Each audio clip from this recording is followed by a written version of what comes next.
Hey guys, I'm Jax, and this is my spoiler review for the 5th and 6th episodes of the final season of His Dark Materials. So in these two episodes, we go deep into the land of the dead. We find out some huge revelations that heaven and hell are just made up thingies. But twist, actually, no, just prison. Just an awful, dark, damp, awful place where everyone's an awful grey colour where the colour is just kind of sapped out of them. It may be very sad and depressed, but let's not dwell on, the story and the elements, because right at the start of this episode, that elephant, that colourful elephant horse thing, it started speaking. It's like, I need to travel quickly to the big sticky tall trees that are all sticky together from the opening titles. I was always curious, whose land is that? I thought it would be God's land. Turns out, elephants that may be angels, but now I'm saying that, I watched two full episodes, and I was right at the start of that first one. I must have been misremembering, because why and how are those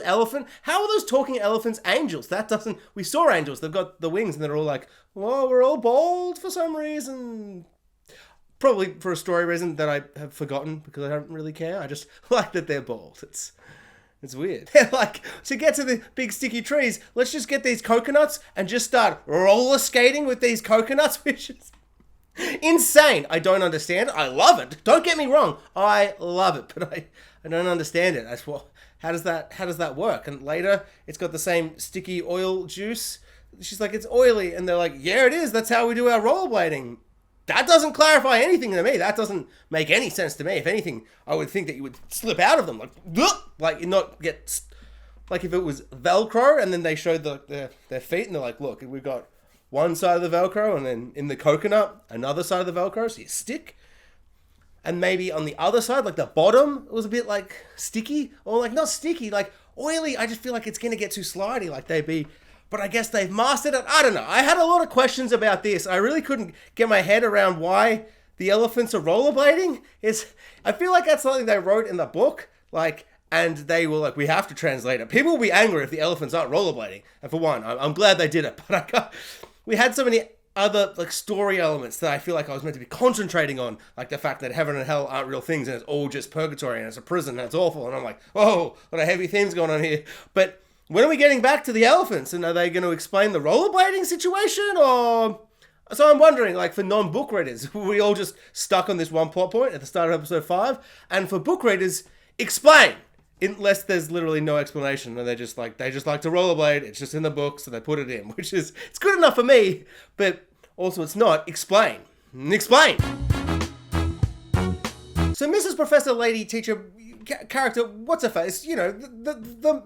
The mum professor character thing, calling her a mum. She's just like the same age-ish as my mum. Maybe, no, not really. Mum's kind of old. I'm not trying to throw shade, but actually she's quite young for a mum. The professor lady that's just on her own little subplot for the whole thing, she isn't really interested in the fact that these elephants can rollerblade with coconuts. I don't know. And for a second, she's like, whoa, I don't believe this. This is crazy. But then she gets to the big sticky trees that are all together from the opening credits, and she's like, oh, this is all crazy. And she's, doing all kinds of stuff. But then we get a moment that at first I thought, oh, this is ominous. She's going to turn into a bad character, like an evil, something's going to possess her and she'll become like a dark, evil angel woman, professor, whatever, because she sees something shimmering under the water that's looks like some kind of precious object, or maybe some kind of amber spyglass, or spider glass? What's spyglass? Spyglass, that's what the title of the book is. And she looks in and she's like, oh, that looks like some kind of precious, thingy or whatever. And my mind just went straight to Lord of the Rings. I'm like, oh my god, don't get anything shiny out of the water. That's it's a big red flag in fantasy, as far as I'm aware, because this is probably just riffing on that in some way. Turns out it's that, but the opposite, a twist on that. It's this thing that is good. At first, I felt like there was going to be more to do with this, because she's looking at it and she's we go through this kind of, mystical, spiritual, fun montage where she's studying it and studying how the elephants talk and all these things, and it's all fun and interesting and, a bit mystical and cool or whatever. But then there's a point where she's like, I need a lens. And I'm like, spyglasses are lenses. Amber spyglass. I know the title of the book. I was curious what it meant, because I'm like, what does it mean? That's such a weird title. It feels like that hasn't come into play at all. So I'm like, oh, this is crazy. She's going to finally be put back into the fold of the story, and it's going to, relate to something, and it just turns out that it makes her see the dust. And she's like, oh, that weird word that you said was coming out of the trees and everything, it's dust. I'm like, I knew it was dust, and I'm barely paying attention.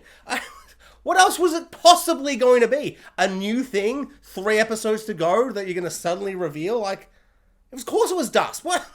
I don't even really feel like it made sense to me that the talking elephants that may or may not be angels that like to roller skate with the coconuts. I've got to try and get that out of my mind, because it's just I'm having trouble focusing. It's such an insane visual. I love it, but it's just so weird. I feel like these 2 episodes were very moody, with their like, ooh, in the land of the dead, it's sad and ominous and intense. You know, we've got big vultures with faces, and they love telling stories, and they love beautiful stories, and it's, you know, it's doing like this tonally, and then it starts with these just elephants. It just does. Okay, last time I'm going to mention the elephants. I promise. Maybe. I mean, I'm definitely going to mention it, but just know that if you don't hear it from here on, I've cut it. I've cut me mentioning, because I will. I'm going to mention it like 10 more times. So these elephant, horse, whatever majiggies, they're all like, oh, you got to figure out this thing. Oh, this is why you were here. Yes, now you can see through the amber spyglass. I thought it was going to be like an actual spyglass, like the title of the book, because I googled amber spyglass at some point, and I was like, what the hell does that mean? It was a spyglass. I'm like, well, I better not Google it. I guess it's a spoiler. Turns out, not really a spoiler, just... unless, obviously, it's different or it plays some huge role later. But to me, it just felt like this thing where she's like, oh no, I can see all the dust. It's dying. And then, you know, the big bomb explosion when Megatron's like, I'm here. I'm gonna do a bit. You know, I'm gonna do a thing to show that I'm here for the end game. And all the dust that's going through the chasm of doom and destruction, despair or whatever. And she's like, oh no, the dust is going quicker now. It just feels like I thought, because the title of the book is called that it would be kind of more significant. Obviously, it could play a role later. But to me now, it feels like she's so separate. I can't see how it's going to tie in a way that's going to feel, I don't know, like relevant. Like she'll be like, I can see dust through this thing. And then, you know, Azriel will be like, oh yeah, like my one, like the one I've got. Because he's got a thing. He's got little handles on it and everything. So he's already got an amber spyglass. Did we just miss the scenes like in the book where they talk about how like important it is that he had that? And that she's found it now? And I don't know, it just felt a bit like... why is the book called that? Is that just me? Okay, so let's talk Land of the Dead. This whole concept and them going to the Land of the Dead to find Roger and to save him, it always really kind of worried me and annoyed me because of like Roger's death being so kind of impactful at the end of season 1. And then in these episodes we see Lee Scoresby back, everybody's favourite song and dance man, Mr. Alexander Hamilton, doing his best American accent. You might say the best American accent. You wouldn't. It's awful. I don't know what he's doing. It's hilarious and it doesn't feel right. And I love him. I love Hamilton. I was obsessed for years. The first time I heard that first song, Alexander Hamilton, this is a quote from me. You can quote me. I don't know if I, would say I believe in this quote anymore. But when I first heard that song, Alexander Hamilton, that first song in that musical Hamilton, didn't watch the play, just put my headphones in, my brother played it, he's like, you'll like this. It finished and I said... this is our generation's Bohemian Rhapsody. So I'm a fan. Just so you know, I'm a fan. I've listened to it 400 times too many times. I now listen to it and I'm like, I've over-listened to it where I kind of don't like it anymore. But my point is, he's great. He's so good. I love him. But what's he doing with that accent? I don't understand. He's meant to be like a Texas gunslinging, rides a water balloon. No, what's it? Aeroplane? He's a skyman. He's a gunslinging American skyman. American gunslinger. I don't understand why you got everybody's favorite song and dance man. Second favorite song and dance man. They didn't get Hugh Jackman. But they got Lin-Manuel Miranda. And Miranda... you know his name. You know, shitty gunman in the thing with the rabbit. And I don't know why they cast him. But regardless, he's back and it's like...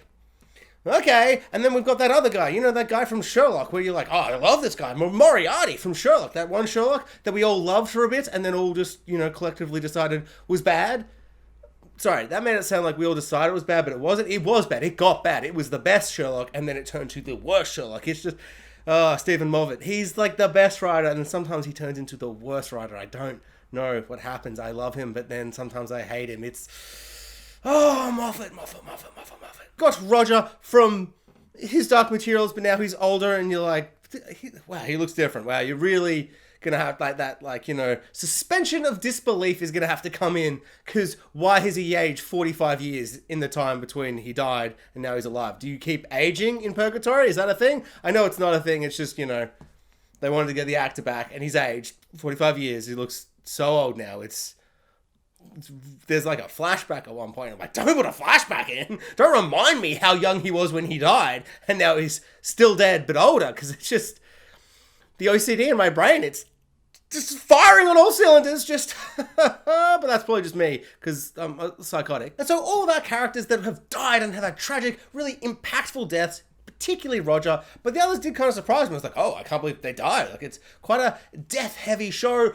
And then now I'm watching the third season, I'm like, oh, okay, because they're all just going to come back and it's all going to be a happy fairy tale ending. And it really kind of irked and annoyed me. But then there was suddenly that moment when it was kind of revealed, and I feel like maybe it was hinted towards before it happened, but then that kind of moment when Moriarty is like, hey, actually, son, Knife Wilden, not a warrior, but actually, you're the best son that I've ever had. And they have that big father-son moment, and they hug, and he's like, actually, we're not going to, like, be alive. We're all going to melt away into dust, and it's all going to be happy. And suddenly the whole plot of them going to the land of the dead and how it kind of ties in to Metatron or it is Metatron, not Megatron, and God, and how that the kind of the authority, and how they've done this whole thing of being like, there's heaven and hell, you've got to listen to us, pray to us, and all these things, all the themes and ideas of creating these afterlives. But actually, no, there's no afterlife.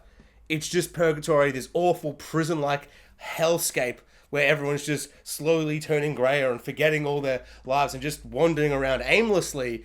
And they're going to save them from that so they can just be spiritual dust floating in the ether of life. And it was such a moment of like, I have been so skeptical of the whole Land of the Dead plot. As soon as someone said the words Land of the Dead right at the start of the season, I've been like, oh, I don't like this. And we've got the big, vulture with the face, and he's like, I love telling stories because I thought there was nothing but sadness, but now I'm happy. And I'm like, oh, and she's like telling stories, and everyone's getting a bit warm and remembering life. And I don't know, it just wasn't really connecting and working for me. And then suddenly, as I realized that this was kind of like, I don't know, like, it just suddenly felt like it worked so much better having them not all come back to life or nothing cheesy and lame like that, but she is breaking the whole Metatron spell that there is a heaven and a hell, and she's destroying this horrible, like, purgatory land. And it just was like, oh my God, I don't know, I found it so powerful, like them all disappearing into dust and becoming part of the world and escaping this hellscape that these evil religious angel thingies, whatever they are, angel godlike beings have created. It was just super satisfying. I really liked, and then suddenly all those things about the stories and all these things that kind of made more sense, and it really was quite powerful. And I haven't seen something for quite a while that I've just been so like, nah, it's not working for me. No.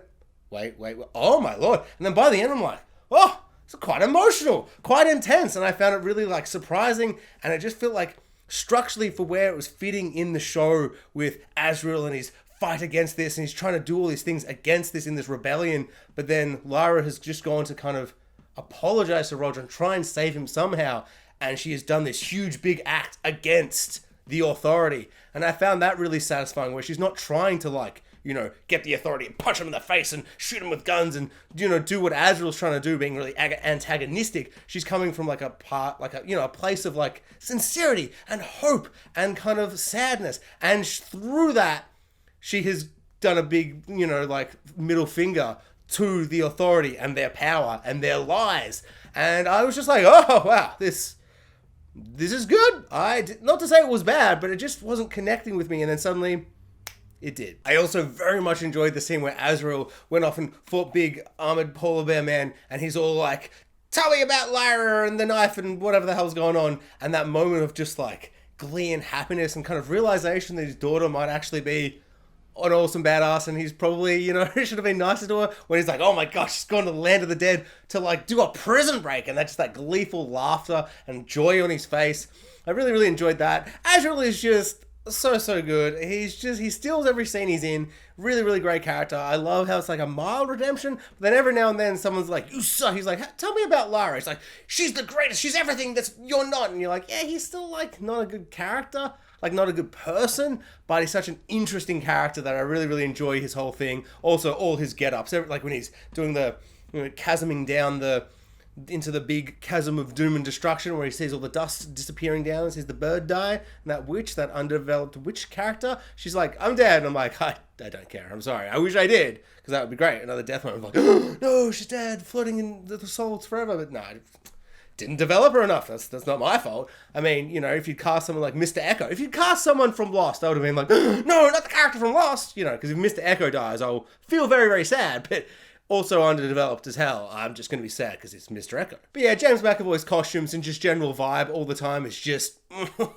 chef's kiss. Every time he's just doing something and the snow leopard is there being around, I just love the vibe. Like some of their animal stuff. Like, oh, speaking of the great animal stuff, Marissa has a really intense scene where she like asks forgiveness for her monkey. She's like, I'm sorry, I'm the worst human being ever. And the monkey's like, oh, I wouldn't forgive you, but yeah, I'm your demon, so there's no one else I'm going to be able to hang out with. So I guess I'll forgive you. But my lord, the CGI with the little sad monkey eyes being sad, I was like, oh, I'm sad. And it's a monkey making me sad. Good CGI and just characterization. I like that monkey. But probably mostly because it's orange. It's a good looking monkey. I'm not really sure how this is going to end. I just feel like they're probably just going to get like a gun and shoot him in the face and be like, God is dead. Now let's see if we can build something better. Or it's going to end on a very optimistic thing where everything is happy and everything's good and all the religion and authority, they're all dead and destroyed and it's all done. And they're all like, ha ha ha, we're a family again. But also I think maybe both the parents will die in a sacrifice and Lara will be like, oh, I'm going to have to wear this. Oh, maybe my dad wasn't so bad. Even though he did kill Roger, he totally killed Roger. That sucks. But oh, maybe he killed God too or whatever. I don't know. So I think that could also... Oh, also, the religious guy. And he's like, oh, if you're not going to be in the trap to do the big bomb explosion thingy, I'll put myself in the trap. I was like, oh, that's the most interesting thing he's done. He's like that much of a religious zealot. He'll kill himself in the big explosion bomb thingy. Which did work or it didn't work. Like it hit the land of the dead, went psh, but it didn't like hit her directly? Or is that just Metatron doing a separate thing? I was unclear because I thought the bomb would just like hit her and she'd be like, ugh. But it was a big bomb that like swept through. And at first it seemed like a lot of damage had done. I thought maybe all the dead people were going to die and they'd never make it out. But it was just like some rubble and stuff or whatever. And it was like a slightly longer walk to get out. So it's like, Metatron, how powerful really are you? It doesn't seem like very powerful. That's all I'm saying. I wouldn't be surprised if he lost next epi, or, you know, in the next 2 epis. Also because, you know, he's the bad guy, and that's just, you know, what happens. Thanks for watching, guys. Like, subscribe, hit the notification bell, and comment below. I'd love to know what everyone thought of these 2 episodes of His Dark Materials.